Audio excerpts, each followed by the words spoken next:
Graças a Deus pela essa oportunidade preciosa. Eu reputo como um grande privilégio da parte do Senhor. Para mim, como uma novidade, sempre fico assim, grandemente agradecido a Deus quando vou abrir as Escrituras e expor as Escrituras. Me acho tremendamente indigno e nem entendo como o Senhor confia a sua palavra a pessoas como eu, mas também sei da sua misericórdia, da sua graça e de como ele usa as coisas que não são para confundir as que são, como ele concede graça aos pequeninos que são fracos para usar para a glória do seu nome. É isso que eu desejo de todo o meu coração, que o Senhor seja glorificado, a sua palavra seja glorificada, Cristo glorificado e exaltado, e nós como igreja edificados e fortalecidos nessa hora do fim. Então, hoje nós vamos começar com a primeira igreja, ou a primeira carta à primeira igreja. No capítulo 2 de Apocalipse, até o verso de número 7, nós lemos assim: ao anjo da igreja em Éfeso escreve: estas coisas diz aquele que conserva na mão direita as 7 estrelas e que anda no meio dos 7 candeeiros de ouro. Conheço as tuas obras, tanto o teu labor como a tua perseverança, e que não podes suportar homens maus, e que puseste à prova os que a si mesmos se declaram apóstolos e não são, e os achaste mentirosos. E tens perseverança, e suportaste provas por causa do meu nome, e não te deixaste esmorecer. Tenho, porém, contra ti que abandonaste o teu primeiro amor. Lembra-te, pois, de onde caíste, arrepende-te e volta à prática das primeiras obras. E se não, venho a ti e moverei do seu lugar o teu candeeiro, caso não te arrependas. Tens, contudo, a teu favor que odeias as obras dos nicolaítas, as quais eu também odeio. Quem tem ouvidos, ouça o que o Espírito diz às igrejas. Ao vencedor, dar-lhe-ei que se alimente da árvore da vida que se encontra no paraíso de Deus.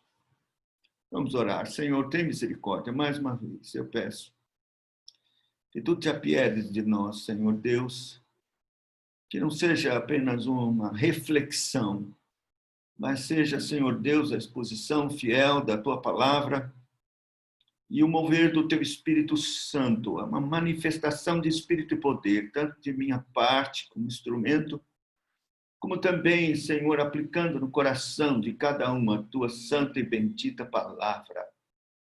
Tem misericórdia, rogamos assim, no nome santo do Senhor Jesus, com perdão dos nossos pecados.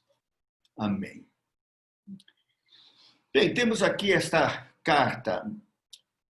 Como eu disse, eu vou insistir, as cartas do Apocalipse, elas são para as igrejas da Ásia Menor, que de fato existiam, eram reais, mas também para qualquer igreja, em qualquer época, em qualquer lugar.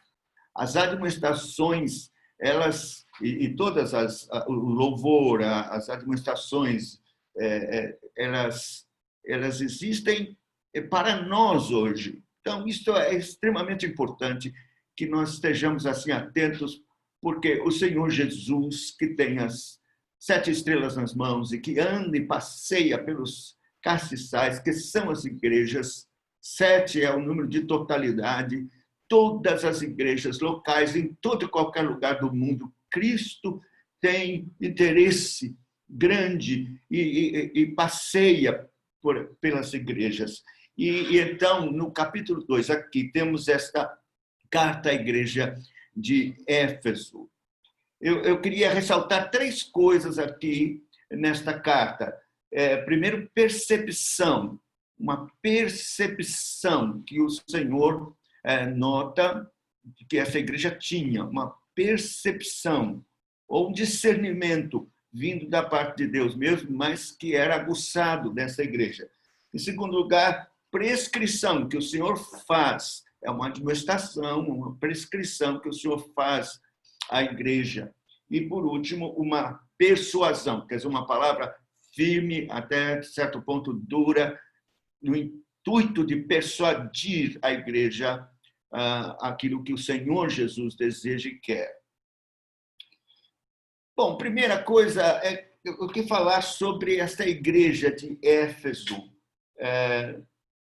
Naquela época, naquele tempo, era uma igreja importante, grande, que estava numa cidade também muito importante. Essa cidade era uma metrópole. Ela ficava num local estratégico, comercialmente falando.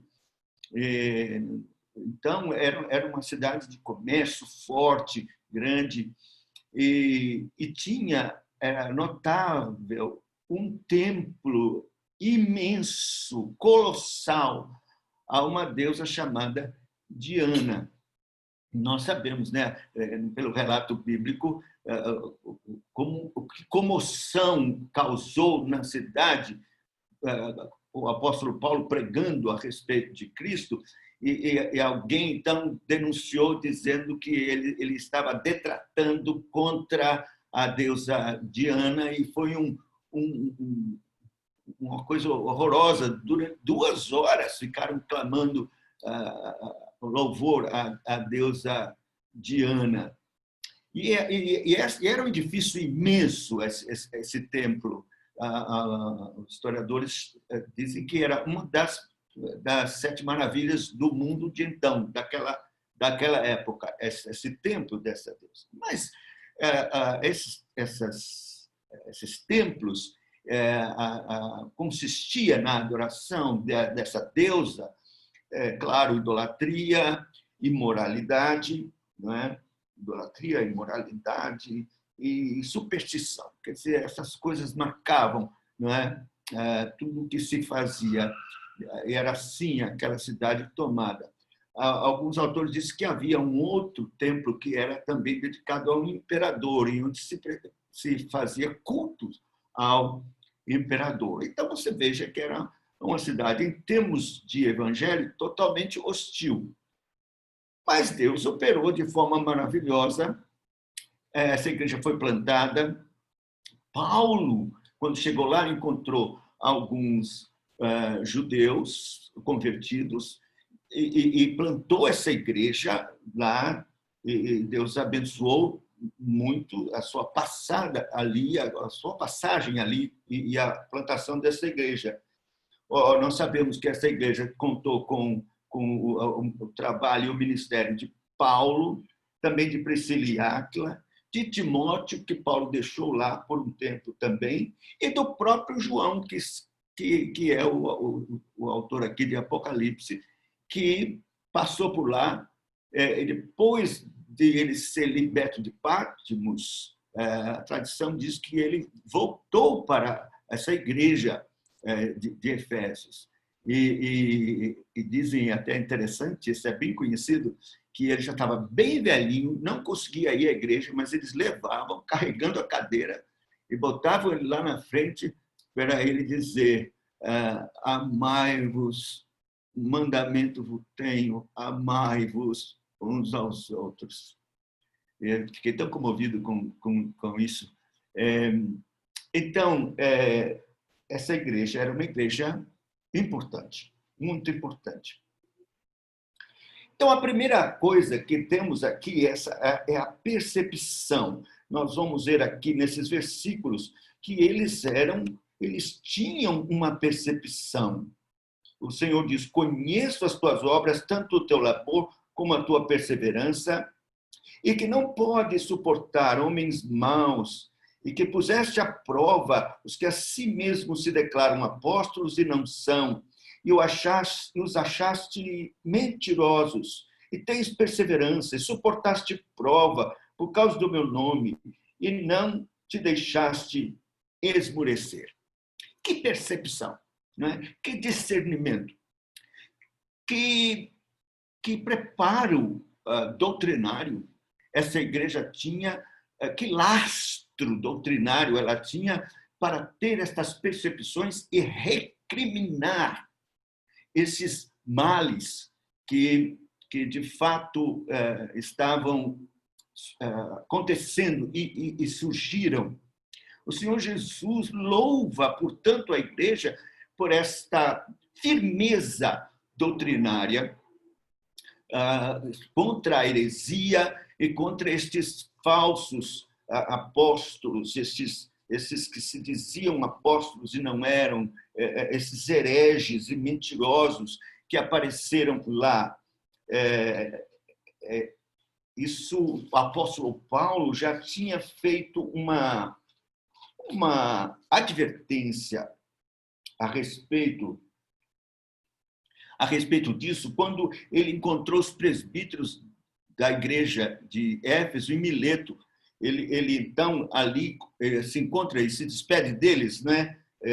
Estava indo para Jerusalém, e ele então fala assim no verso 29. Eu sei que depois, capítulo 20, 29, eu sei que depois da minha partida, entre vós penetrarão lobos vorazes, que não pouparão o rebanho, e que dentre vós mesmos se levantarão homens falando coisas pervertidas para arrastar os discípulos atrás deles. Paulo fez essa advertência a eles, aos presbíteros de Éfeso. Então, eles estavam atentos e tinham esta percepção e agiram com diligência. Os versos 2 e 3 fala claramente isso. Puseste à prova, não suportastes, né, esses homens maus, os puseste à prova. Então, quer dizer, exercitar uma disciplina necessária contra o fermento que estava surgindo, que podia se espalhar e contaminar a igreja toda. Eles foram diligentes, conforme a doutrina, conforme a vontade de Deus revelada na palavra de Deus. Aliás, a disciplina é uma das marcas da igreja verdadeira, não é? Então, eles agiram assim, com esta diligência. Mas eles foram também, claro, tiveram discernimento de reconhecer os falsos profetas. A doutrina estava firme no coração e, então, eles reconheceram as heresias. Eu vou colocar aqui logo a questão dos nicolaítas, que é uma questão misteriosa. Os comentaristas, estudiosos, não sabem dizer precisamente o que eles eram, estes nicolaítas. Mas, se você perceber que o Senhor Jesus chama a atenção da próxima igreja, a igreja de Pérgamo, a respeito dos nicolaítas, e junta e coloca com o mesmo problema de Balaão. Então, diz assim, verso 14 do capítulo 2, agora a igreja de Pérgamo, mas eu vou tirar de lá só para mostrar que a proposta de que os nicolaítas era da mesma linha do problema de Balaão. Diz assim, tenho todavia contra ti, versículo 14,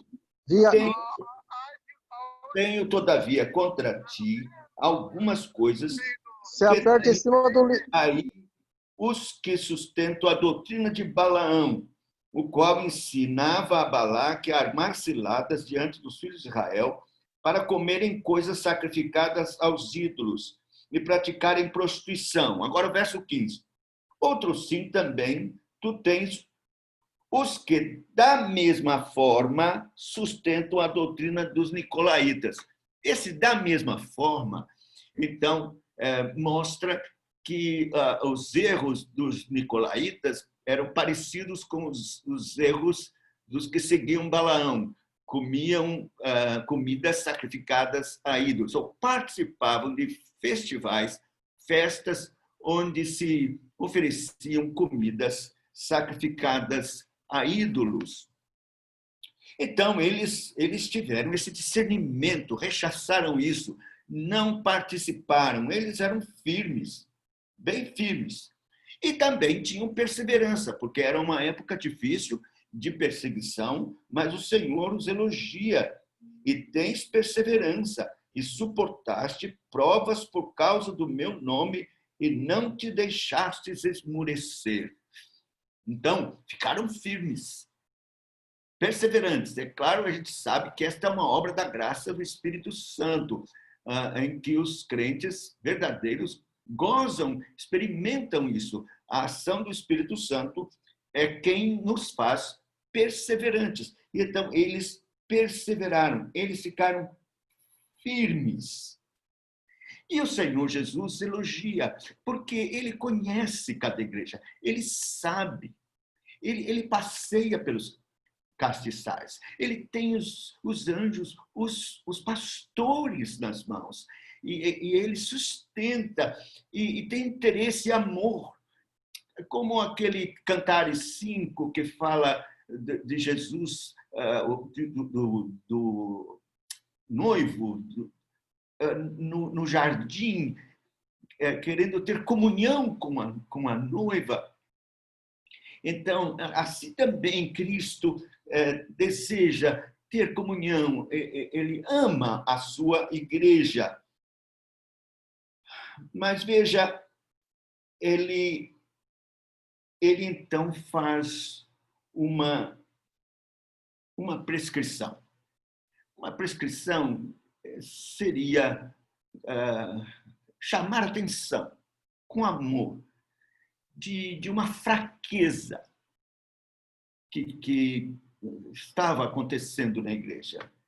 Ele diz assim, verso 4: tenho, porém, contra ti que abandonaste o teu primeiro amor.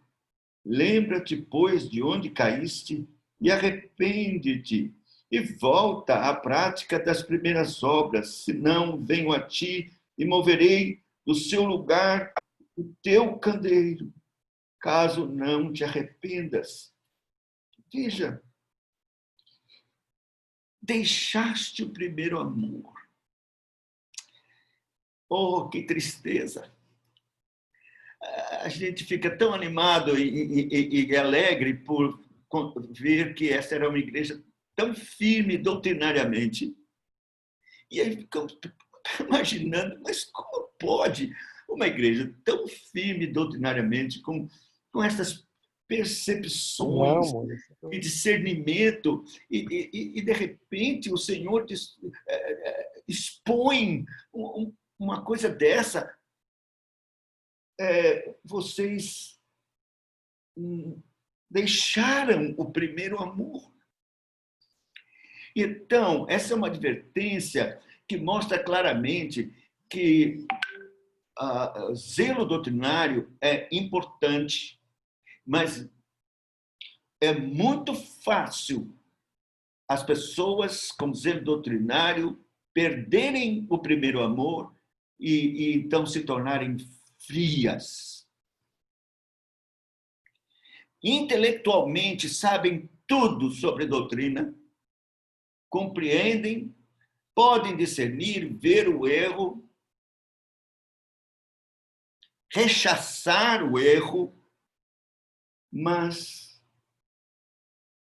perderam o primeiro amor.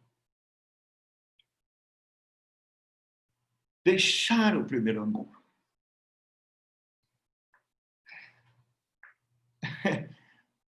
Meu Deus, e não é isso que tem acontecido hoje. Quando a gente olha e vê muitas igrejas que estão ou defendendo doutrina e com muito zelo doutrinário, ou totalmente entregue até a cabeça de ativismo, pragmatismo, correndo para fazer isso, fazer aquilo, e encher a igreja e tal. No entanto, não tem o amor que o Senhor requer.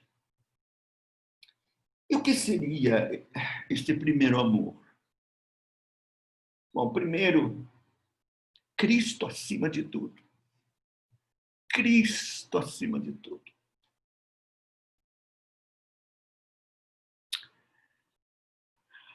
Quer dizer, quanta preocupação. E Cristo? O Marco Hort escreveu um livro, e o título do livro é Cristianismo sem Cristo. Então, quer dizer, são igrejas que estão correndo ao redor de si mesmas, do seu próprio prestígio, reputação, querem ser admiradas, mas Cristo não é glorificado, Cristo não está no centro, Cristo não é amado. Basta isso. Quanto tempo você tem gastado na presença de Cristo, na comunhão com Ele, em oração? Isso vai revelar se de fato Cristo é o primeiro, é a prioridade na sua vida. Ou se você já perdeu o primeiro amor, já foi embora o primeiro amor. Cristo não é primeiro e você não tem a preocupação, o zelo de ter comunhão com o Senhor como devia ser. Um puritano dizia assim, John Bunyan, que escreveu o Peregrino, dizia assim: a oração secreta é o cajado de Deus que separa os bodes das ovelhas. Vou repetir. A oração secreta é o cajado de Deus que separa os bodes das ovelhas. Está cheio de bode na igreja porque perdeu o primeiro amor. Eles não têm prazer na comunhão com o Senhor. Eles não têm oração secreta. Eles não têm este momento diário de comunhão na presença do Senhor. Não tem mais esse amor. Talvez tiveram, mas agora não tem. Outra coisa que diz respeito ao primeiro amor é o fervor evangelístico. Fervor evangelístico. Eu, às vezes, fico pensando de mim mesmo, sabe? Eu me lembro do Fafá, daquele tempo, que andava com uma Bíblia do tamanho de um bonde, entendeu? Fazia questão que todo mundo visse essa Bíblia. E não deixava de deixar um folheto, alguma palavra, onde quer que eu me relacionasse com quem quer que seja. Mas o tempo vai passando. E é interessante que o perder o primeiro amor não é assim, da noite para o dia. Ele vem aos poucos, ele vai acontecendo aos poucos. Sabe,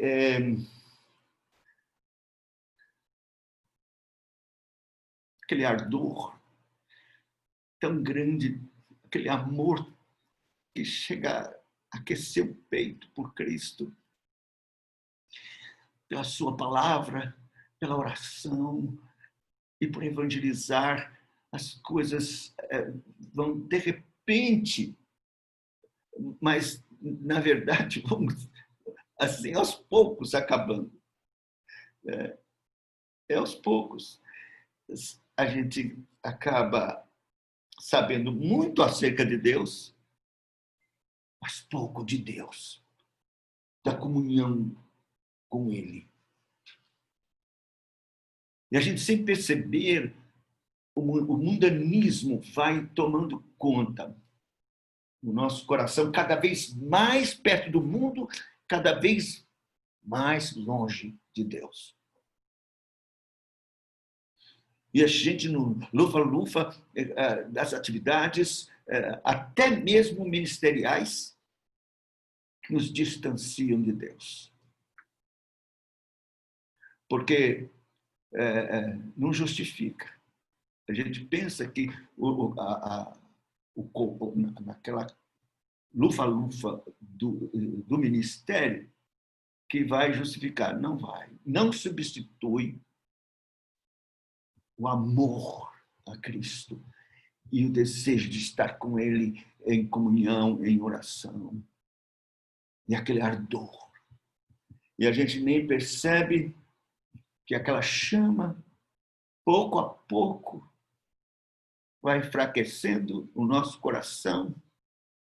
E o que mais entristece no Senhor é, sem dúvida,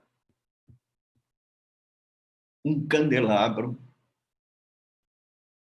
um castiçal que não brilha. Perdemos o primeiro amor. Quer dizer, uma igreja que se torna inútil. Mas o Senhor faz uma prescrição. Isto é, ele não deixa assim, ele constata, expõe, porque é do Espírito de Cristo fazer isso, convencer do pecado, da justiça e do juízo. Mas ele prescreve o remédio. Aí a primeira coisa que ele diz é: lembre-se. Veja, diz aqui: lembra-te, pois, de onde caíste, e arrepende-te. Lembre-se. Lembrar o quê? Nós temos que lembrar das coisas que Deus fez em nós e através de nós. E sentir saudades do coração por isso. E grande tristeza, porque não é mais assim. Alguém fez um estudo aqui da espada do Davi, que tirou do Golias e cortou a cabeça dele, e levou a espada. Ele levou a espada. E a espada era para que ele nunca esquecesse desta grande obra que Deus havia feito. Então o Senhor diz: lembra-te, lembra-te. Às vezes o Jaziel coloca essas fotos do grupo, de como a gente estava juntos, e a memória vem. Que tempo tão maravilhoso, tão extraordinário. É como a espada de Golias. Matamos no poder de Deus. Agora só tem a espada, mas ela tem que nos fazer lembrar das grandes obras que Deus já fez. Da cruz. Lembrar da cruz. Eu gosto de ouvir mensagens que me levem à cruz, que me transportem ao sopé da cruz, que me colocam no Calvário, que me fazem ver meu Salvador entre gemidos, se contorcendo de dores, derramando seu sangue em grande angústia, aflição do inferno, em meu lugar e por mim. Lembra-te, lembra-te. Voltar para o meu amor requer lembrar destas coisas, da cruz. Lembrar da simplicidade do Evangelho. Por que complicamos as coisas? Por que nós somos tão ligeiros em adicionar coisas no Evangelho? Quando é tão simples, é tão simples. E então lembrar disso.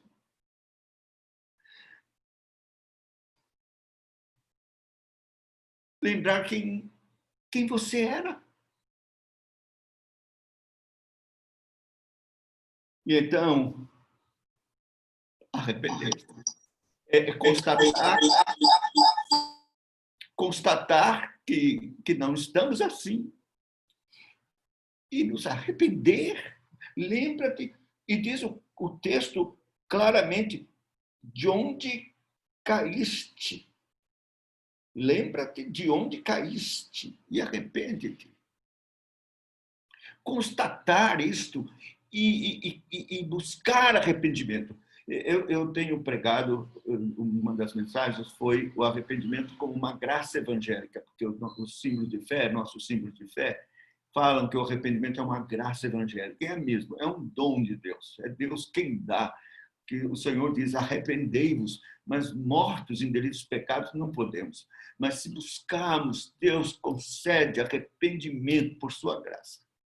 E é o que nós estamos precisando urgentemente. A igreja moderna precisa se arrepender e voltar ao primeiro amor. Se arrepender, lembrar que caiu. E se arrepender. E buscar esse arrependimento de Deus. Sabe, o arrependimento não é simplesmente dizer, eu sei que sou pecador. É mais que isso. O arrependimento verdadeiro é quando o Espírito Santo nos joga ao chão, convictos do pecado e com o coração em profunda tristeza. A Bíblia chama isso de tristeza segundo Deus. 2 Coríntios capítulo 7, versículo 9. É essa tristeza profunda. Bendita tristeza do verdadeiro arrependimento que Deus dá. E então, essa tristeza nos leva a confessar o nosso pecado, a dizer mesmo, Senhor, eu pequei, tem misericórdia de mim, tem misericórdia de mim, e perdoa-me, e restaura-me, dá-me de novo o primeiro amor. E então, com uma disposição no coração de abandonar esse estilo de vida que nós adquirimos com o tempo, que nós justificamos, achamos que está tudo bem, mas em comparação com o que já fomos, não está tudo bem. E temos que pedir que o Senhor tenha misericórdia e opere em nós uma mudança. Voltar e praticar as primeiras obras. O amor por Cristo não é só sentimental. O amor por Cristo tem que se traduzir em obras, uma vida de verdadeira consagração a Cristo.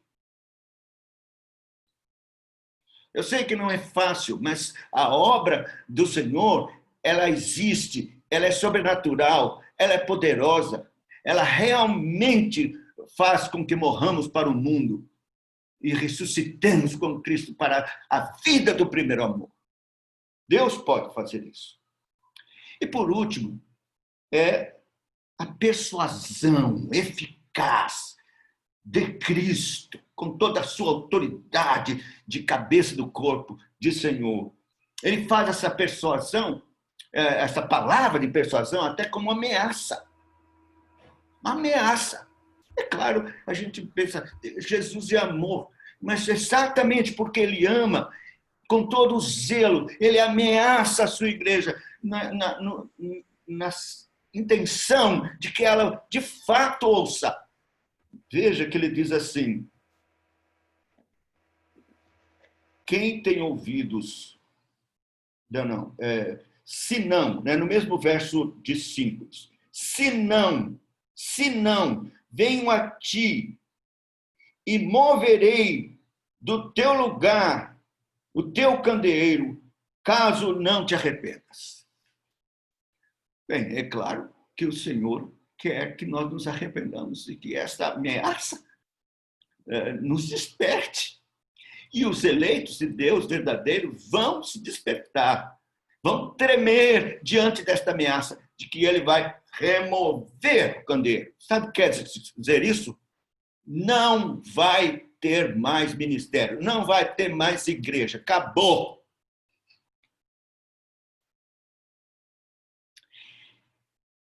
Muitos anos atrás, eu tinha um programa de televisão, e como evangelista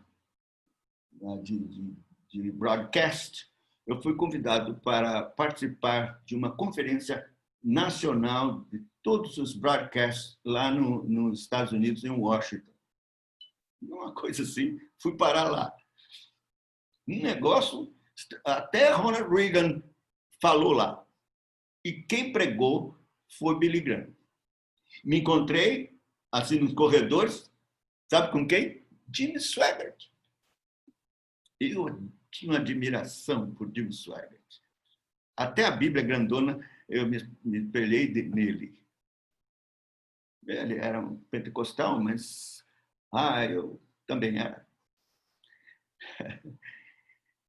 E sabe, quando Billy Graham pregou, ele pregou sobre isso. Ele falou dos 4 cavaleiros do Apocalipse, mas falou uma autoridade do Espírito Santo. Ele disse que se você continuar no seu pecado, eu removerei o teu castiçal. Assim mesmo. Cada um, claro, ele ficou amedrontado, pensando nisso. Vou remover o teu ministério. Palavras de Deus por boca de Billy Graham. Não demorou muito. E estourou o problema de Jimmy Swaggart. Eu louvo a Deus porque eu percebo de todos esses tele-evangelistas que tiveram problemas, Jimmy Swaggart chorou e se arrependeu. E confessou publicamente o seu pecado. Mas nunca mais seu ministério se reduziu muito, muito mesmo. Deus removeu o castiçal.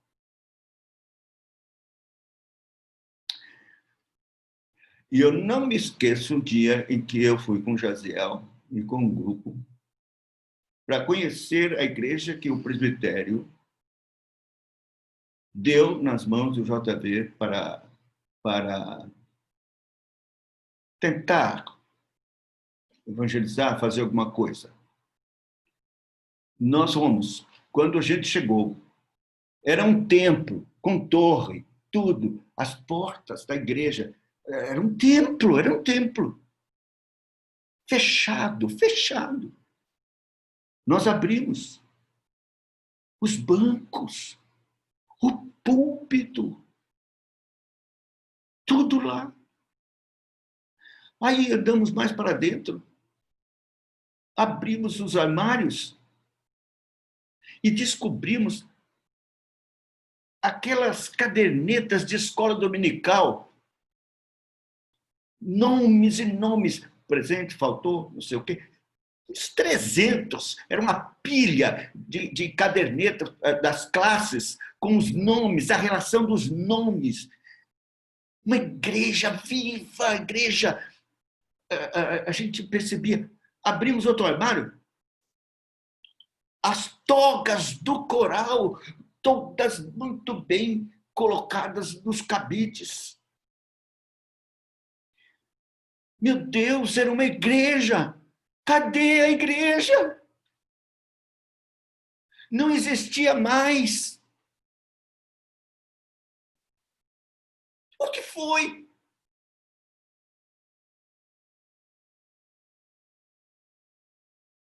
Liberalismo, que foi entrando. Muito intelecto, pouco amor, amor se esfriando cada vez mais. Deus removeu o castiçal daquela igreja.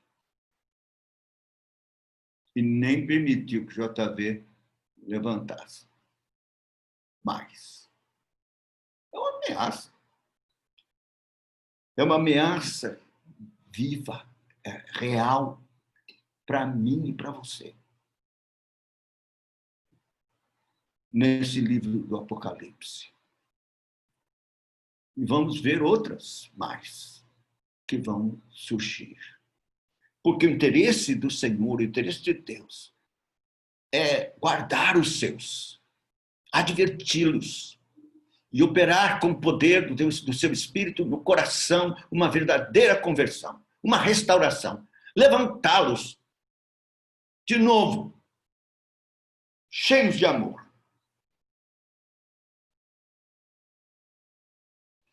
E ele termina com a promessa, que deveria, de fato, mover nosso coração, como quem coloca algo altamente desejável diante dos nossos olhos para nos atrair. Se não, uma ameaça, mas, ao mesmo tempo, com todo amor, ele diz: quem tem ouvidos, ouça o que o Espírito diz às igrejas, ao vencedor, dar-lhe-ei que se alimente da árvore da vida, que se encontra no paraíso de Deus. O que seria? Bem, eu vi tanta coisa. Alguns acham que é questão simbólica. No céu não vai ter árvore. O que significa essa árvore da vida? A árvore da vida significa o próprio Senhor Jesus, que dá o seu fruto, que nos alimenta. Hoje, talvez, na igreja, o símbolo visível seria a Santa Ceia. Nós nos alimentamos de Cristo realmente. Não que o pão se transforma em Cristo, como ensina a Igreja Católica. Não, não. Cristo está na nossa fé, mas ele se manifesta de forma tão real na Santa Ceia, que, de fato, nós nos alimentamos. Comemos de Cristo crucificado e somos alimentados com o seu corpo e com o seu sangue, espiritualmente. Então, lá vamos ter Cristo em toda a sua plenitude em nós. Vamos vê-lo face a face e vamos nos alimentar com ele. Ele, bendita árvore da vida, que nos garante a vida eterna, gloriosa e bendita por seu sangue. Olha, essa é uma advertência para nós, para mim, para você, para a nossa igreja hoje. Eu tomo para mim. Eu sei, tem muita preocupação doutrinária. Amo a fé reformada. Quero a reforma da igreja e a sua volta à doutrina conforme ela é. A verdade é em Cristo Jesus. Eu luto por isso. Mas não quero ser alguém que está cheio de doutrina, e eu vejo isso no meio em que eu frequento.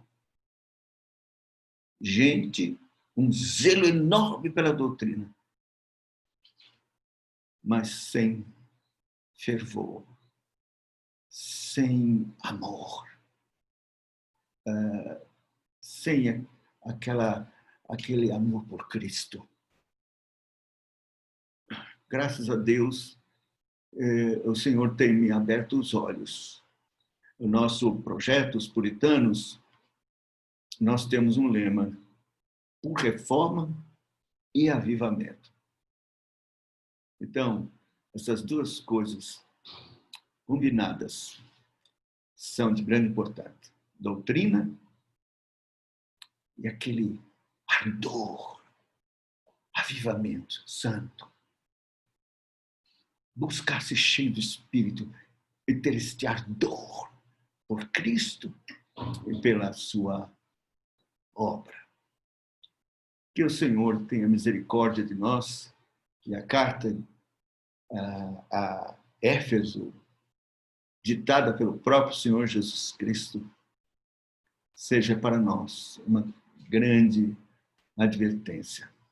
E as ameaças e as promessas movam o nosso coração ao arrependimento e a voltarmos às primeiras obras. Que Deus nos abençoe. Vamos orar. Nosso Deus e Pai, Deus e Pai do nosso Senhor e Salvador Jesus Cristo, o amado da nossa alma, aquele que tem olhos de fogo, chama de fogo, cabelos brancos, é o sumo sacerdote das nossas almas, tem um cinto que o envolve, pés luzentes e o rosto como o sol na sua força. É o amado da nossa alma. E que com amor passeia pelos castiçais, vigia, exorta e faz o convite amoroso para o arrependimento. E faz promessas e estende a mão para restaurar e perdoar. Faz isso, Senhor, conosco. Começar em mim. Tem compaixão. É uma hora difícil, é a hora do fim. Eu creio que é a hora em que se distinguirá e se mostrará claramente aqueles que são do Senhor e os que não são do Senhor. É uma hora difícil.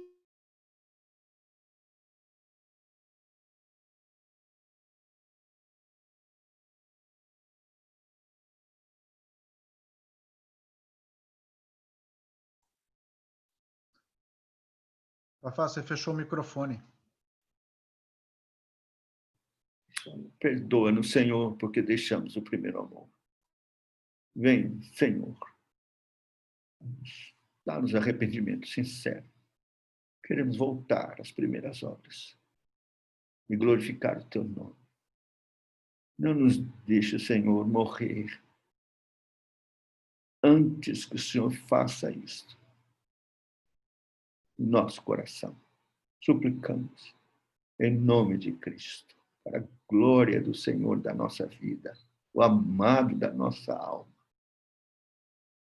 a quem queremos seja dada toda a honra e toda a glória, hoje e para sempre. Amém.